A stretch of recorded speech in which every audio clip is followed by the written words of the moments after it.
एक कहानी सुनाता हूँ। जब मैं क्लास 10th में था ना, तो मेरे को ये लगता था कि आखिरी आखिरी में कोई मुझे बहुत ही इम्पोर्टेंट क्वेश्चंस का रिवीजन करा देना तो मजा आ जाए। और कई बार टीचर्स हेल्प करते थे, कई बार नहीं हो पाता था बच्चों, क्योंकि उस टाइम पे टेक्नोलॉजी ये सब चीजें नहीं थी, ज्यादा यूट्यूब पे क्लासेस नहीं होते थे। बट अभी आपके पास है। तो आज के सेशन के अंदर पॉलिनोमियल्स चैप्टर को तरीके से रिवाइज करना है, स्प्रिंट करना है, क्वेश्चंस करना है, स्पीड के साथ क्वेश्चंस करना है। तो वेलकम टू द सेशन। ठीक है।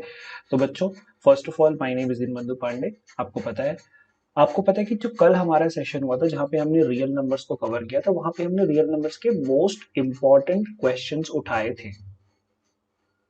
आज भी हम बिल्कुल सिमिलर काम करने वाले हैं, बट आपको एक काम करना पड़ेगा। जो भी बच्चे सेशन में आए हुए हैं, रुके हुए हैं, आपको सेशन के एंड तक वेट करना पड़ेगा। क्यों? क्योंकि हम सारे क्वेश्चंस कवर अप करने वाले, सेक्शन ए, सेक्शन बी और सेक्शन सी।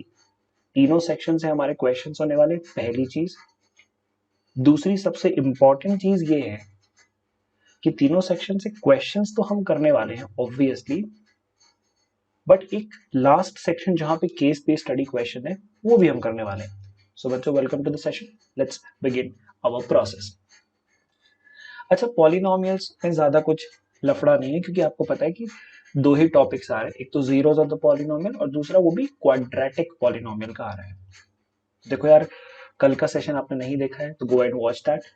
आज 23rd, वैसे मैं रात में ये सेशन रिकॉर्ड कर रहा हूँ, पता है आपको क्यों? स्प्रिंट है यार, मिस नहीं होना चाहिए यार।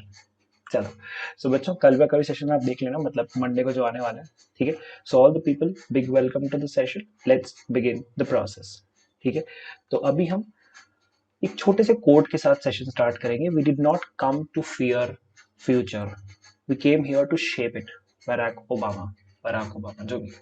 ठीक है यार। ठीक है, ये सब बातें बहुत अच्छी लगती हैं, लेकिन अगर हमारी प्रिपरेशन और ज्यादा अच्छी हो तो और ज्यादा मजा आएगा। इसलिए हम एक काम करने वाले हैं, हम थोड़ा क्वेश्चंस को स्पीड के साथ करने वाले हैं।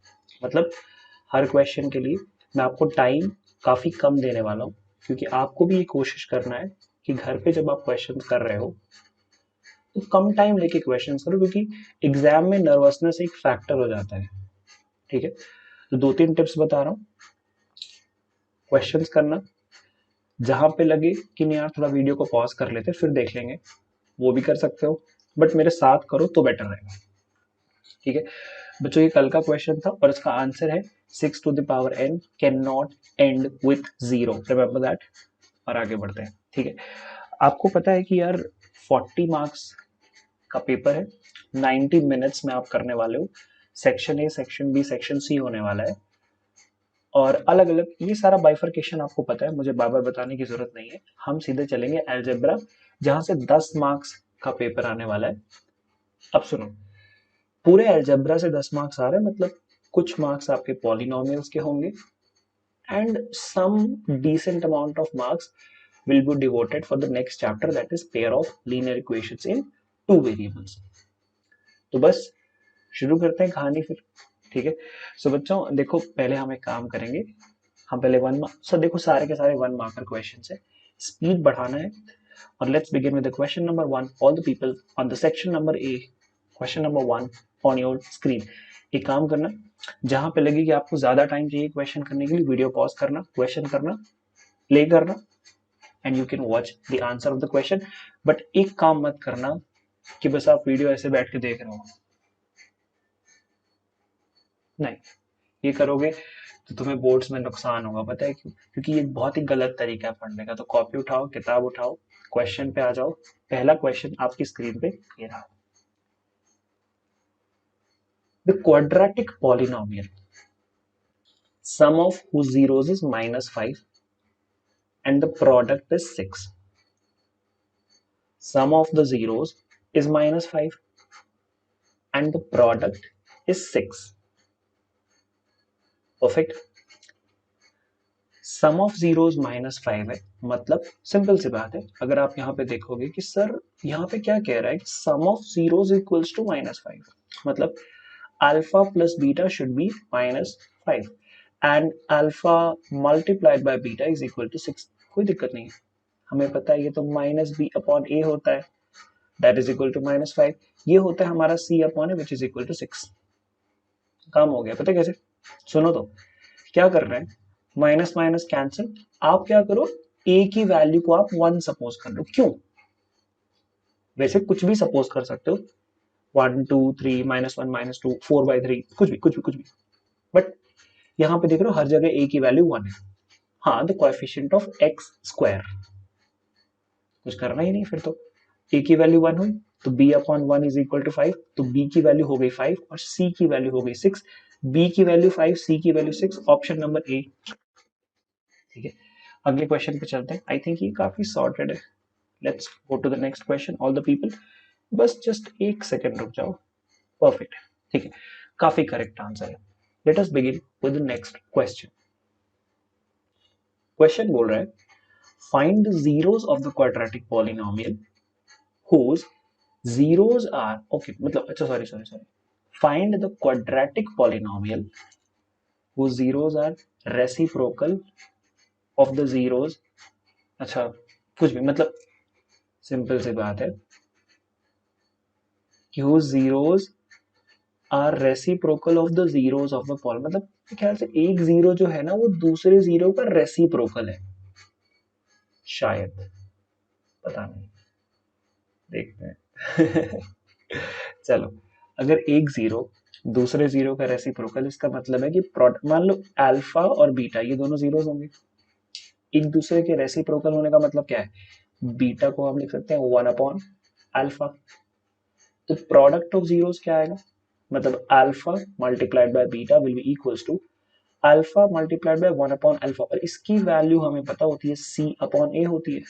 क्या बात है, बस अब क्या करना है, करना ही नहीं है, अल्फा अपॉन अल्फा भाई साहब ये 1 हो गया, मतलब c upon A equals to 1 हो गया, मतलब जिस इक्वेशन में c इक्वल्स टू a है, या फिर coefficient of X square is equals to the constant term, वही हमारा पॉलिनोमियल है। देखते हैं, तो कुछ पता नहीं, कुछ ऐसा तो दिख रहा है, देखते हैं। सो एक X square plus B X plus C, ठीक है, A square plus C X plus B, ठीक है ठीक है ठीक है, आगे देखते हैं, शायद आगे भी कुछ निकल के आए। एक और चीज यहाँ पे कह रहा है कि the sum of zeros means alpha plus 1 upon alpha should be equal to minus B upon A, ठीक है, देखते हैं।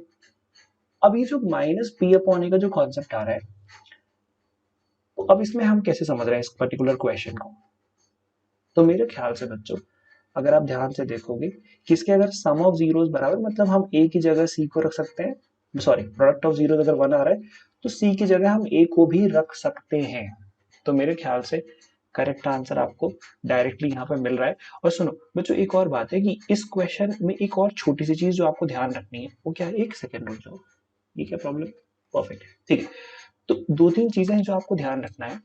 आपको पता है कि यार alpha multiplied by 1 upon alpha equal to 1 आ रहा है, मतलब C upon A equal to 1 आ रहा है, मतलब सी इक्वल टू ए आ रहा है, तो मतलब सी की जगह ए और ए की जगह सी को रख सकते हो, कोई दिक्कत नहीं, all good, all nice, perfect है। अगले क्वेश्चन में चलेंगे, एवरीबॉडी, इजी है। The zeros of the polynomial, ठीक है, आर, अच्छा इनके जीरोस पूछा हुआ है, सेम वही काम करना है, पॉज कर दो वीडियो को, अगर लग रहा है कि हाँ सॉल्व हो जाएगा तो कोई दिक्कत ही नहीं है, लग रहा है थोड़ी प्रॉब्लम जाएगी तो एक बारी थोड़ा सॉल्व करके देखो, ठीक है। क्वेश्चन कुछ साफ साफ कह रहा है, उसको समझने की कोशिश करते हैं। इसके जीरोस निकालने को बोल रहा है आपको, अच्छा क्वेश्चन थोड़ा जरा ध्यान से देखो, x square minus 3x minus m times of m plus 3, आपको पता है ये -3 कैसे आया, पता कैसे आया, सुनो, ये ऐसे आया, आप -3 को लिख सकते हो कैसे, ध्यान से देखो, m माइनस m प्लस 3, हाँ, स्प्लिटिंग द मिडिल टर्म, देखो ध्यान से, एक्स स्क्वायर -3 को मैं लिख सकता हूं what, plus m minus m plus 3 और मल्टीप्लाइड बाय एक्स। यहां पे ऑलरेडी हमारे पास m times of m plus 3 है, ब्रैकेट ओपन कर दो, X square plus M X minus m plus 3 times of x minus m times of m plus 3।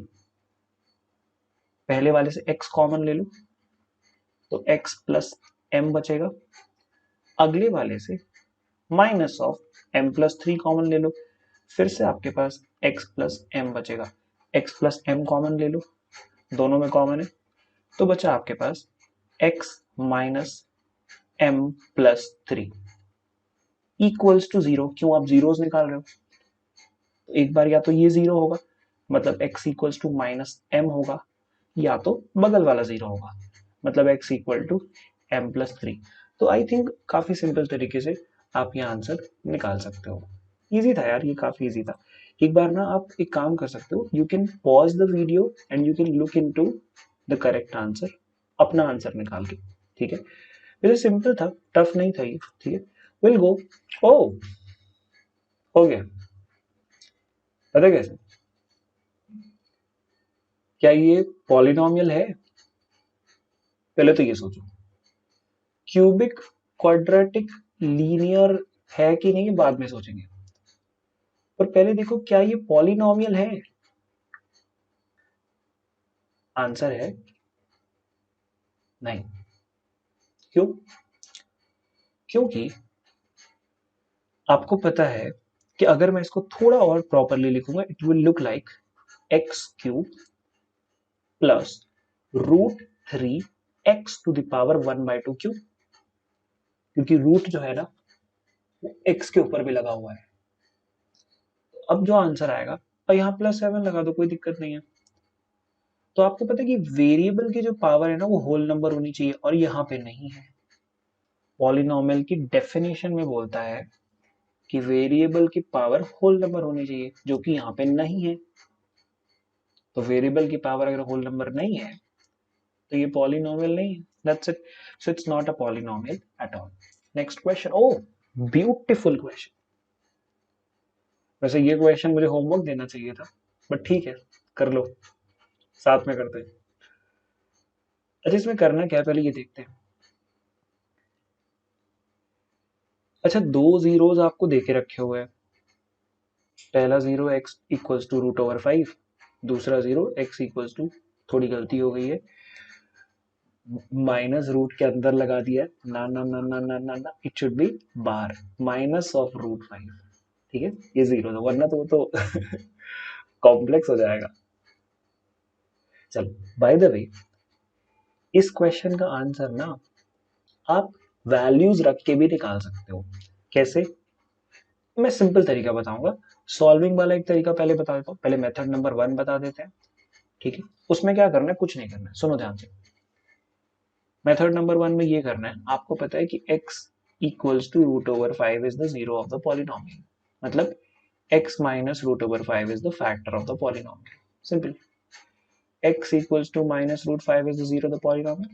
So x plus √5 is the factor of the polynomial. Multiply कर दो, वो भी factor होगा, मतलब x square minus 5 is also the factor of the polynomial. इस polynomial को हम इससे डिवाइड मारेंगे तो डिवाइड करेगा क्योंकि फैक्टर है उसका। कोशेंट एंड पे क्वाड्रेटिक इक्वेशन मिलेगी, उसको फैक्टराइज करके हम दोनों जीरोस निकाल सकते हैं। बट उससे भी एक बेटर मेथड है। अगर एग्जाम में ये क्वेश्चन आए तो कैसे करना है वो बता रहा हूं आपको, ध्यान से। आप देख रहे हो -1 दो ऑप्शंस में कॉमन है, -1 वहां रख के देखते हैं क्या जीरो आ रहा है। 2 -1 to the power 4 minus -1 to the power 3 minus 11 times of -1 to the square plus 5 times of -1 plus 5, ये जीरो हो गया, कोई दिक्कत नहीं है। ये बनेगा हमारा 2 प्लस 1 और यहाँ -11, ये जीरो आ रहा है नहीं आ रहा है, तो option number A, option number B गया। Why? Option number A, option number B गया। क्यों? क्योंकि -1 तो जीरो है ही नहीं। अब आपको एक काम करना है, पता है, अब आपको यहाँ पे 1 को चेक मत करना, यहाँ पे आप 1 तो दोनों में कॉमन है, तो 1 को क्यों चेक करना, हम चेक करेंगे। अब 0.5 को हम फ्रैक्शन में लिखेंगे तो 1/2 आएगा, इसको लिखेंगे तो -1/2, 1/2 रख के चेक कर लो। अगर 1/2 रखने पे 0 आ रहा है तो ऑप्शन नंबर सी करेक्ट है। 1/2 रखने पे 0 नहीं आ रहा, एक बार और चेक कर लो और ऑप्शन नंबर डी को मार्क कर दो, सिंपल है। ठीक है, तो यार देखो ये बहुत इजी मेथड है और मेरे ख्याल से बच्चों को नहीं पता होता है, अभी पता है, याद रखना। ठीक है, चलो next question. By the way everybody, हम सेक्शन बी पे आ चुके हैं। ठीक है, और हम इसीलिए आराम से क्वेश्चंस कर रहे हैं ताकि आपको भी प्रॉपर टाइम मिले क्वेश्चन करने का और आप भी स्पीड के साथ आंसर कर सको। क्या, चलो पहला क्वेश्चन हो गया। इसमें बोल रहा है if one of the zero is the reciprocal of other, तौबा तौबा, मतलब अल्फा इज द 1 0 और जो बीटा है ना that is 1 upon alpha. So alpha is one of the zeros and beta is 1 upon alpha. It says one of the zero is the reciprocal of the other. मतलब alpha multiplied by beta, पता है क्या आ रहा है, सी by ए, ये तो हमें पता है होता है सी बाई ए होता है सर, ये तो बाई रूल हमें पता है। यहाँ पे अल्फा मल्टीप्लाइड बाय बीटा क्या आ रहा है, क्या आ रहा है, क्या आ रहा है, देखते हैं। अल्फा इंटू 1 अपॉन अल्फा, क्यों, बीटा हमारा 1 अपॉन अल्फा है, दिया है क्वेश्चन में। सी अपॉन ए यहाँ पे क्या है, अगर आप थोड़ा क्वाड्रेटिक इक्वेशन को मिस नहीं करोगे तो दिखेगा आपको 3x square plus 8x plus के, सी हमारा के है तो k अपॉन 3, अल्फा अल्फा गया, 1 is equal to k upon 3, 3 की वैल्यू ऊपर आएगी, value of k is equal to 1, that's done. Question number next everybody. Simple था ये, काफी सिंपल था। देखो यार वीडियो पॉज कर लिया करो, क्वेश्चन कर लिया करो, क्योंकि क्वेश्चंस इजी है, आप आराम से अटेम्प्ट कर सकते हो। So take your time and let's go to the next question everybody, quick. वैसे अच्छा क्वेश्चन है ये, पता है, एक काम करो,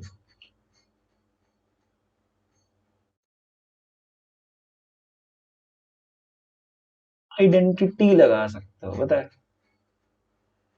मैं ये नहीं बताऊंगा कौन सी आइडेंटिटी, बट मेरे को कोई आइडेंटिटी पता है, जब भी अल्फा माइनस बीटा पूछता है ना, मेरे को हमेशा एक ही आइडेंटिटी याद आती है।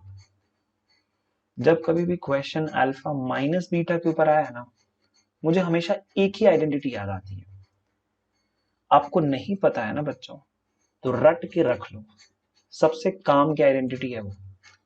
आप बोलोगे सर क्या है, सुन लो, अल्फा माइनस बीटा का जो स्क्वायर होता है ना बच्चों, वो होता है, याद रखना प्लीज, अल्फा प्लस बीटा का होल स्क्वायर, ठीक है, -4 अल्फा बीटा।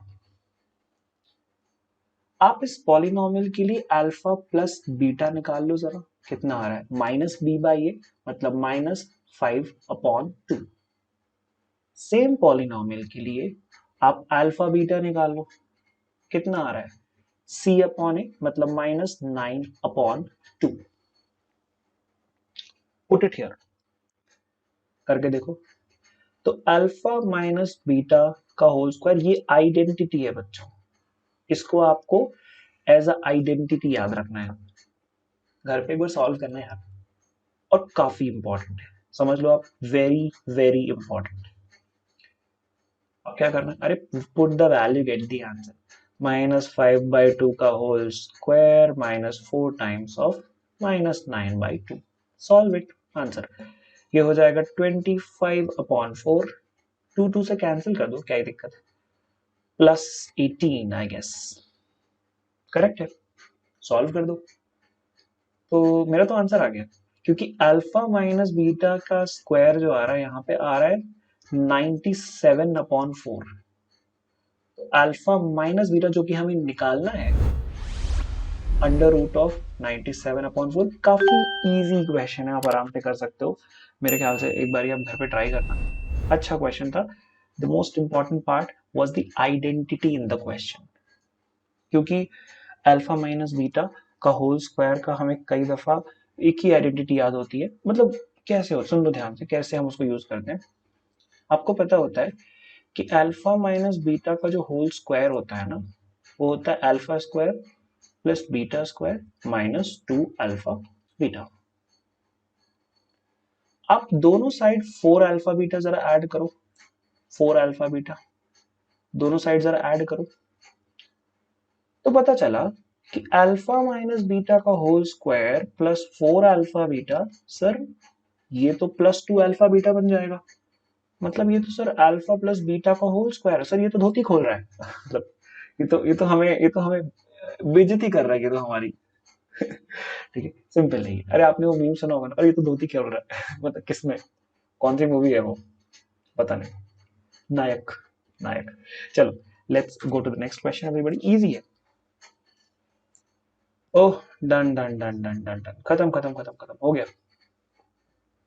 मैं बता रहा हूँ ना, कई दफा तो ऐसा भी होगा कि आप क्वेश्चंस डायरेक्टली सॉल्व कर पाओगे with the help of just the identities. जैसे मेरे को नहीं पता आपको पता है कि नहीं पता, बट आपको पता होना चाहिए। अरे अरे ये तो बहुत ही गंदा क्वेश्चन है भाई, ओ भाई ओ भाई, दिमाग खराब हो गया, दिमाग खराब हो गया। ये क्वेश्चन तो मुझे देना भी नहीं चाहिए था, गलती से ला दिया मैंने। ठीक है, चलो अभी ट्राई करो। One of the zeros of the polynomial x square minus one. यार एक काम करना, पता है, स्प्रिंट पे जो हम क्वेश्चंस कर रहे हैं ना, ये ना सिर्फ आपके लिए बहुत इंपॉर्टेंट है, बट ये वो क्वेश्चन है जो सबसे ज्यादा फ्रीक्वेंटली पेपर में आ रहे हैं। तो थोड़ा ना खुद को प्रिपेयर्ड होके और बहुत अच्छे से प्रिपरेशन करो इन क्वेश्चंस की। वीडियो को पॉज करके आराम से सॉल्व कर लिया करो। ठीक है, चलो। तो जीरोस निकालने के लिए ना हम पी ऑफ एक्स को जीरो पुट कर देते हैं। ये हमें कुछ दिख रहा है, इसको हम लिख सकते हैं एक्स स्क्वायर माइनस √3 का स्क्वायर। अरे नाइन्थ में सीखा है यार। तो लिखो, फर्दर इसको लिख सकते हैं एक्स माइनस √3। क्या बात है, एक्स प्लस √3, खत्म। X minus √3 multiplied by x plus √3 that is equal to zero, means either this is equal to zero. अब अगर x माइनस √3 हमारा जीरो होगा तो x की वैल्यू आएगी plus √3 which is correct correct correct. हो गया, इजी था। हम काम करते हैं पता है, सुनो तो, हम चलते हैं बच्चों नेक्स्ट क्वेश्चन के ऊपर। ये तो बन गया, बहुत इजी था। Next question, oh my goodness, if one of the zero of the quadratic polynomial is 2। ये पता है, ये सेक्शन बी लायक क्वेश्चन नहीं है। सेक्शन बी में थोड़े अच्छे क्वेश्चन, थोड़े थोड़े थोड़े टफ क्वेश्चन थे, ये तो बहुत ही इजी है।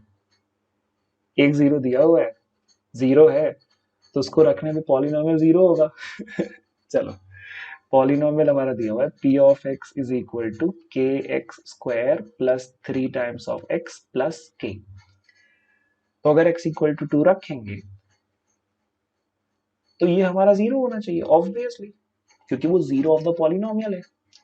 मतलब k टाइम्स ऑफ 2 का square plus 3 times of 2 plus k equals to zero. हो गया, 4k plus 6 plus k equals to zero. ये तो हो गया। कैसे भाई साहब, k plus 4k is equal to 5k, 6 इधर आ जाएगा -6, k की वैल्यू आ गई -6/5। Question done. अरे गंदा था यार, छोड़ो इसको, डन करके हम क्या ही कर लेंगे, इजी था। मतलब आते हैं ऐसे क्वेश्चंस तो आपको प्रिपेयर होना रहता है, ठीक है ना। क्योंकि क्या होता है एग्जाम के टाइम पे 70 to 80% बच्चों के लिए सिंपल क्वेश्चन भी टफ लगने लगता है। 70 to 80% बच्चों की बात कर रहा हूँ, क्योंकि उनकी प्रैक्टिस ना इतनी रिगरस होती नहीं उस चैप्टर में। तो वो परसेंटेज और थोड़ा कम करो यार, श्योर रहो ऐसे क्वेश्चंस में। बट बहुत इजी क्वेश्चन था ये। चलो केस स्टडी पढ़ लो भाई, पढ़ लो पढ़ लो पढ़ लो, अभी तो आई है काम की चीज। चलो, तो इसमें ये होता है बच्चों कि आपने देखा होगा ना कि मतलब अपन ऐसे खड़े होते हैं, है ना, फिर अपन ऐसे जंप मारते हैं पानी की तरफ। तो मान लो एक बंदा यहाँ पे खड़ा हुआ था, ठीक है, वो बंदा मैं हूँ, और मैंने मस्त जोर से जंप मारी, तो भाई पानी यहाँ पे है, ठीक है। भाई जब मैंने जंप मारी ना, ये कुछ पैराबोलिक शेप में आया। अगर मैं इसको एक्सटेंड करूं थोड़ा सा, ये कुछ क्वाड्रेटिक के ग्राफ की तरह मुझे दिख रहा है, क्वाड्रेटिक पॉलिनोमियल के ग्राफ की तरह। पता है क्या करेंगे, सीधे पहले क्वेश्चन पे चलेंगे भाई। पता है, सीधे पहले क्वेश्चन से तुमको डायरेक्ट क्लैरिटी मिलेगी क्या करना है। इसमें कह रहा है अ पॉलिनोमियल क्यू टी, मतलब in the variable T with sum of zeros as 1 and product as -6। यहां पे सब गलती करते हैं। सम बोल के रखा है 1, मतलब अल्फा प्लस बीटा बोल के रखा है 1, और अल्फा बीटा बोल के रखा है -6। ये होता है minus B upon A that is equal to 1, और ये होता है C upon A that is equal to -6। अगर आप ए की वैल्यू को 1 ले रहे हो, जो कि आप मोस्टली लेते हो, तो यहां से b की वैल्यू निकल के आएगी -1, और c की वैल्यू निकल गई -6। b की वैल्यू -1, ध्यान से देखो, आपको a b c तीनों की वैल्यू मिल गई। a की वैल्यू 1, बट b की वैल्यू -1 चाहिए। कहां पे है ये पॉसिबल? यहां देखो, यहां पे तो नहीं है। b की वैल्यू पॉजिटिव है, c की वैल्यू भी पॉजिटिव है। ऑप्शन नंबर डी जो है ना, वो बच्चों को लगता है सर ये तो करेक्ट हो ही नहीं सकता। क्या, अरे उसमें 8 मल्टीप्लाइड है सर, क्या बात करते हो, क्या बात करते हो। ऐसा नहीं सर, जब आप 8 को कॉमन लेते हो ना बच्चों, तो ये कुछ ऐसा दिखने लगता है, टी स्क्वायर माइनस टी और प्लस 6। तो यार वैसे यहाँ पे माइनस होना चाहिए था बच्चों, थोड़ी गलती हो गई है, यहाँ माइनस होना चाहिए था, क्योंकि सी की वैल्यू ना माइनस, आप सोचोगे अरे सर इतना होशियारी मार रहे थे, गलत कर दिया ना। नहीं नहीं नहीं, यहाँ माइनस होना चाहिए था। थोड़ा सा एरर है वहां लिखने में, कोई बात नहीं, चलता है। तो आपने बी का वैल्यू -1 देखा, बिल्कुल दिख रहा है, सी का वैल्यू -1 बिल्कुल दिख रहा है, क्योंकि आप 8 कॉमन लोगे तो -6 बचेगा। ठीक है, तो करेक्ट है। ठीक है, याद रखना, काफी सिंपल तरीके से यहाँ पे सॉल्व हुआ है। So remember this, will directly go to the question number 2।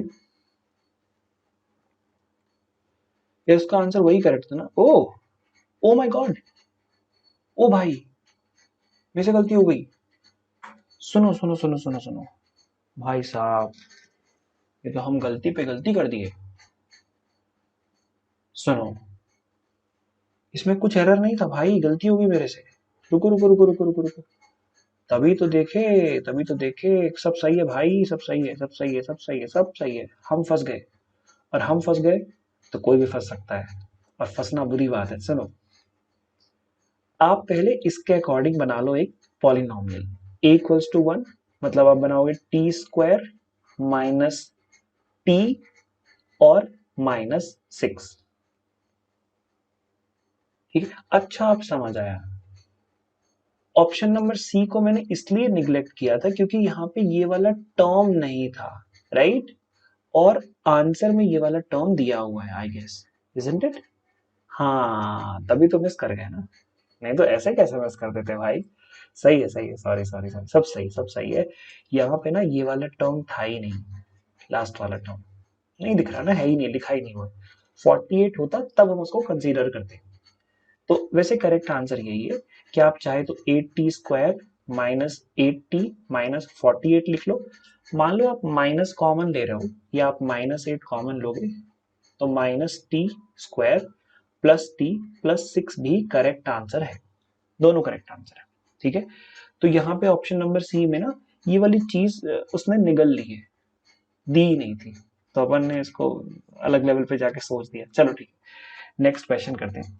Everybody should be on the very next question. The zeros of the polynomial are negative of each other। अच्छा, ये तो डन हो गया, डायरेक्ट आंसर है। अब ध्यान से देखोगे, एक पॉलिनोमियल है, उसके जीरोस है ना, पहला जीरो अल्फा है, तो जो बीटा है ना दूसरा zero, it is equal to minus alpha. वैसे अब मैं कर रहा हूं, तो आप क्या करो, वीडियो को पॉज करो, सॉल्व करो, जब हो जाए तब बता देना, ठीक है। चलो मैं बता देता हूँ, सुनो।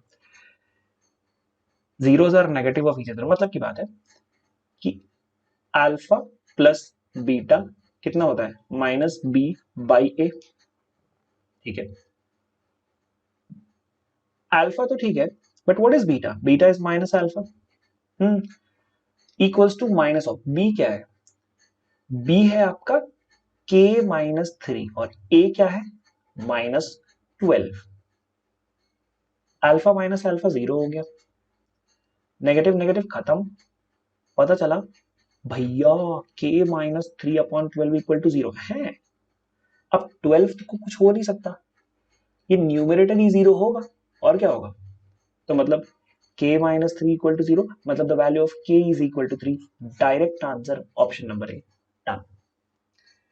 यार ये इजी था, पता है, ये काफी इजी प्रॉब्लम था, ठीक है। इसी तरह ये वाला क्वेश्चन है, ये तो बहुत इजी, हद ज्यादा easy. रीता's height above the water level is given by another polynomial with zeros -1 and 2। ये भी ठीक है। अब अगर जीरोस -1 और 2 है, तो क्या करेंगे भाई, मुझको नहीं पता। ये देखो दो चीजें होती हैं, या तो आप ऐसा कह लो कि भाई zeros t is equal to -1 is zero of the polynomial, मतलब t प्लस 1 equal to zero is the factor of the polynomial, t equals to 2 is the zero of the polynomial, तो t -2 equal to zero is the factor of the polynomial. दोनों factors को multiply करो, आपको polynomial मिल जाएगा। एक तरीका तो ये है। दूसरा तरीका है, जब जीरो है ही तो पुट करके नाप लो ना उसको। पहले में t को 2 रखो, 4 प्लस 2 -2, 4 आ रहा है, 0 आ रहा है, नहीं आ रहा तो गलत है। अगले वाले को चेक करो, नहीं आ रहा 0 तो गलत है, सिंपल है, हो गया। अगला वाला चेक करो, हाँ वो थोड़ा कैलकुलेटिव है, तो एक काम करो 24 कॉमन ले लो ना, 24 कॉमन लोगे तो t² माइनस टी और प्लस 2 बच जाएगा। अब करके देख लो, हो जाएगा, ठीक है। एक बार करके देखना, इतना टफ नहीं है ये, ठीक है। और मेरे ख्याल से इतना ज्यादा दिमाग मत लगाओ, मेरे ख्याल से यही करेक्ट आंसर होगा शायद। नहीं नहीं नहीं, अगला वाला शायद करेक्ट आंसर होगा, डी होना चाहिए। यहां से भी अगर आप 24 कॉमन लोगे ना, तो आएगा -t² प्लस टी प्लस 2। यहाँ पे जरा रख के देखो 2 को, तो -4 प्लस 2 प्लस 2, हाँ 0 आ रहा है, क्या बात है, डन, खत्म। तो यार दोनों में से कोई भी मेथड लगा लो, पहला मेथड लगा लो जो मैंने यहाँ पे बताया है, फिर फाइनली उसको 24 से मल्टीप्लाई कर देना, और क्या, ठीक है। और सेकंड वाला भी लगा सकते हो, तो आपके ऊपर है, आप जो मेथड लगाना चाहो वो मेथड लगाओ। वैसे मैं कहूंगा वैल्यू चेकिंग इजी मेथड है, ज्यादा आपको हंस फस नहीं करनी पड़ेगी, आराम से आंसर निकल आएगा। सो यूज दैट वैल्यू पुटिंग वाला मेथड, ठीक है। इस क्वेश्चन को होमवर्क लो, ढेर सारे क्वेश्चन करो। और बच्चों सुनो, तो पता है टर्म 1 के लिए बहुत ही रिगरस प्रैक्टिस स्टार्ट हो गई है, ठीक है। यहाँ पे तो मैं थैंक यू बोलूंगा आपको, लेकिन टर्म 1 के लिए रिगरस प्रैक्टिस स्टार्ट हो गई है। डिस्क्रिप्शन बॉक्स में पूरा लिंक है आपके पास, go for it, do not miss it. Thank you so much, lots of love to all the people, bye bye and take care, have a good time, do practice these questions. ये जो homework question था इसका screenshot ले लो, वापस से मिलेंगे कल के सेशन में, तब तक lots of love, bye bye.